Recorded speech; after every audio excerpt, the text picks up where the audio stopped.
Good morning. Good morning. Good morning, good people. Today is Thursday, March 26th. The month is almost over. We are here at Department of Career Services, where our goal is to help our students on this journey through life. Right. Focused on 4 dimensions: physical, mental, emotional, and spiritual. My brain is thinking about something else, like the month of May, because this is what we've been doing for the last couple years. Neuroscience-oriented approach to success. And I think in May, we're going to start with this. Right. I think we're going to start with that in May. So we're going to take April to figure out, to put it together, things we've learned from the TV show, the Nevada Frontier show. So yeah, so I think that's what we're going to do. But here we are today. Anyway, that was on my mind. Here we are today. Hooray today. Here we are today to do this show. Day 4, week 1. Why do humans control the planet? Yuval Harari. We're going to find out about that in a little while. Our theme of today is, why do humans control the planet? Let's now go to advice from an 80-year-old. Be modest. A lot was accomplished before you were born. A lot was accomplished before you were born. And let's see what else we got here.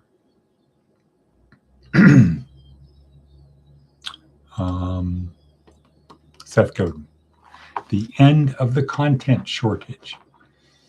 You can be fashionable without reading Vogue. You can be informed without watching the nightly news. You can be smart about science without going to MIT. It's possible to be a great chef without buying a cookbook. In fact, you can probably thrive without reading this blog. You can probably thrive. Okay. There are millions of songs on Spotify that have only been listened to a few times each.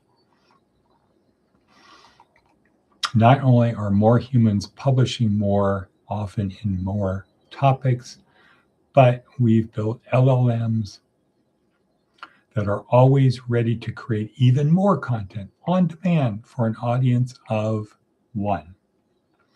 For generations, content has created the demand for more content. A few movies increased our desire to watch more movies. AM radio created demand for FM radio, which sold more records. Then Napster magnified our desire for even more music, until we hit the wall of enough.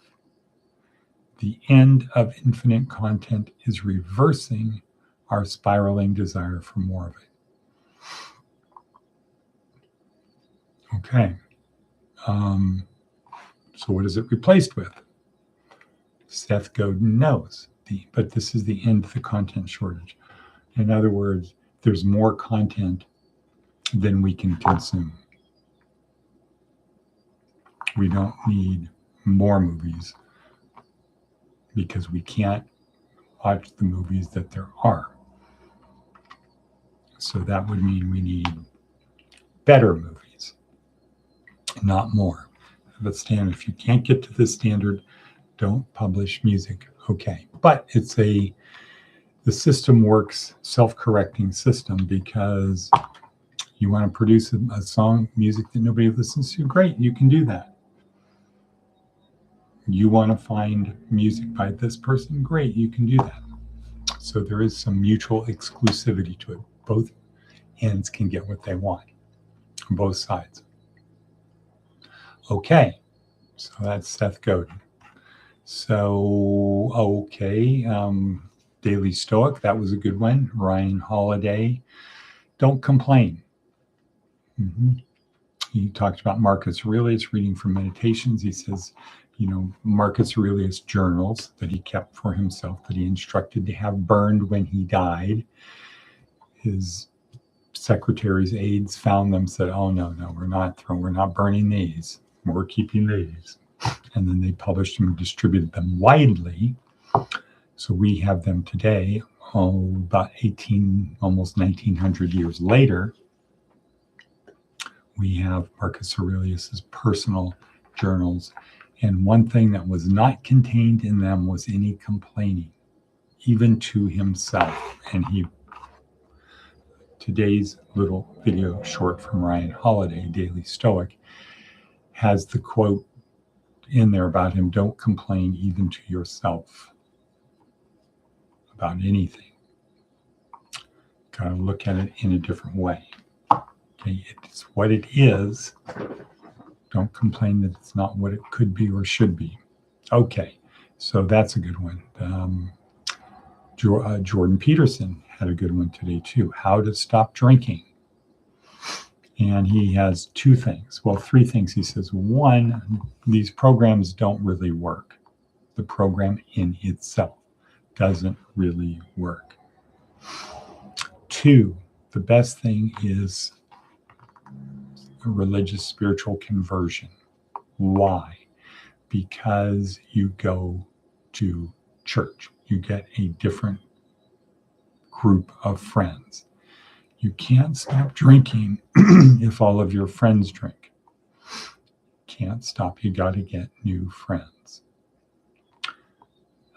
Social environment. You got to get, when you have a habit, you've got to remove the trigger, which would be alcohol, which would be your friends, which would be the places you go. So they say, you got to replace your people, places, and things if you want to stop a bad habit. That is the best, most effective way. Yes, there are people who can just quit cold turkey, but most people can't. In fact, the very few people can just do that. Okay, and he says spiritual conversion. All right, great. Anything else we got on here? Let's look at what's the daily prayer. Week 1, day 4, Luke 5:32. I have come to call not the righteous, but sinners to repentance. Aha. Okay, let's go to Yuval Harari. This is one of my favorite ones on our 4. We've got a lot of favorite ones, but this is one of my favorite ones from Yuval Harari. It is from Yuval Harari, but this is one of my favorite talks of the 28 talks that we have in here. This is one of the favorites.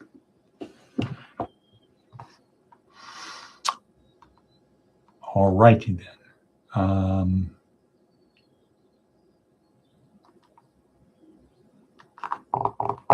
Why do humans control the planet? Why do we care? Let's start with the why do we care? Why are we watching this video? Why is this video important? This video is important because what he talks about applying to why humans control the planet, we can apply to ourselves. So the same thing that works with humans controlling the planet works for us controlling our skull-sized kingdom, our sphere of influence, the people we come in contact with. How? Right. That's why you got to watch it. But we're going to break that down. Yuval Harari starts with the question, why is it humans control the planet? Because after all, 75,000 years ago, humans were no more significant than jellyfish or other things on Earth. We're just one of many species. And there weren't that many humans. I don't know the number, don't have time to fact check it, but there wasn't a lot of people 75,000 years ago. What happened? What changed everything? Now, from a I guess, a neuroscience thing. There's our friend, our Indian friend at UCSD, Ramachandran. I think that's his name. Who does work with phantom limbs. Talks about Gandhi neurons. That about 75,000, he says, about 75,000 years ago, our brain developed this mirror neuron, as opposed to motor neurons. Motor neurons are the ones that enable us to throw a ball, to do all the things we need to do to throw a ball. So we can control our hand to let the ball go at a certain time, certain velocity. There's a lot of computational stuff that goes into throwing a ball. We really have robots that can play Major League Baseball right now as pitchers right now. One day, but not today. So, throwing a ball, motor neurons. Okay, so Ramachandran says about 75,000 years ago, humans appear to have developed this other sort of neuron, or maybe we just got enough of them. We hit that critical mass number of mirror neurons. Mirror neurons are the neurons that enable us to watch somebody throw a ball and imitate them. So animals don't really do this. They don't learn from other animals. It's more imprinted.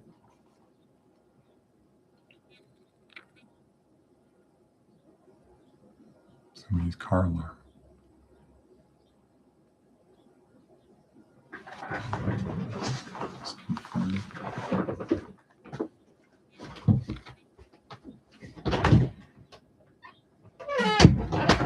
Stopped. Okay. So animals don't really teach other animals how to do things. Watch me do this, or like a Navy SEAL training thing of do one, learn one, teach one. Okay, they don't do that. They don't learn that way. We developed this now in one of the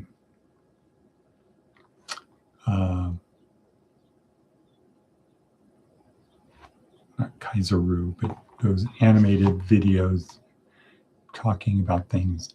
They say about 75,000. If we had a time machine, we could go back.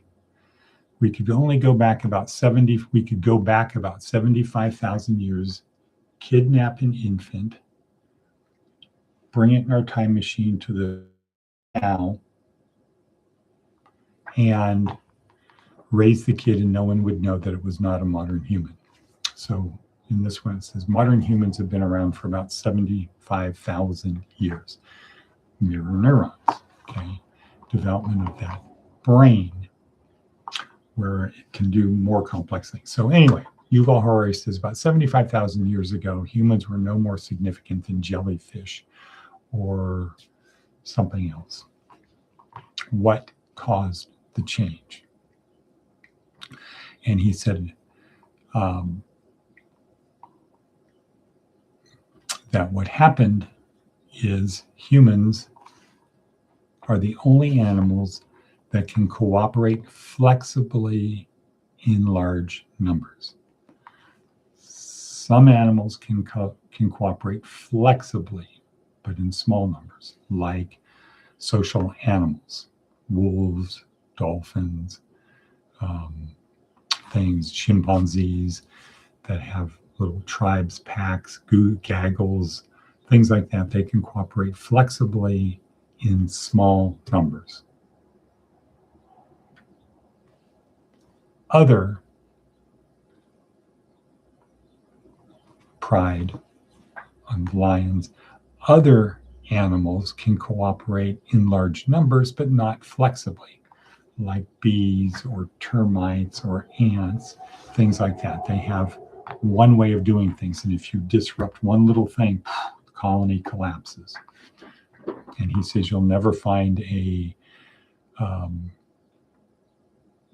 union of worker bees or a democratic republic of bees. You won't find things like that. They have one way of doing them everywhere.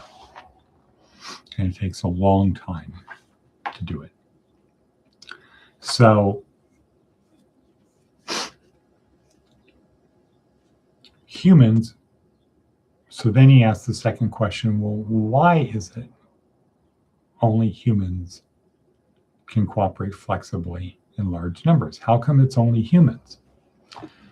So he did his research and he said, well, only humans invent stories. And if we have a story that we believe, we can cooperate. We need to build a pyramid for this reason. We need to do this. This is us. This is how we define us. We need to invent stories. And if we believe the story, we'll cooperate. One of the best examples he uses is dollar bills. If everybody believes a dollar bill has value, you can give it to a complete stranger and they will accept it. Because they know what? They can give it to a complete stranger. It doesn't really work. Let's say you have Chinese money and you go into a 7-Eleven in Las Vegas and just a regular 7-Eleven, you want to pay with Chinese money. What? They don't accept it because it doesn't have value. Why? Because somebody else won't accept it, or it's too hard to find people who will say, oh, I'll take that too.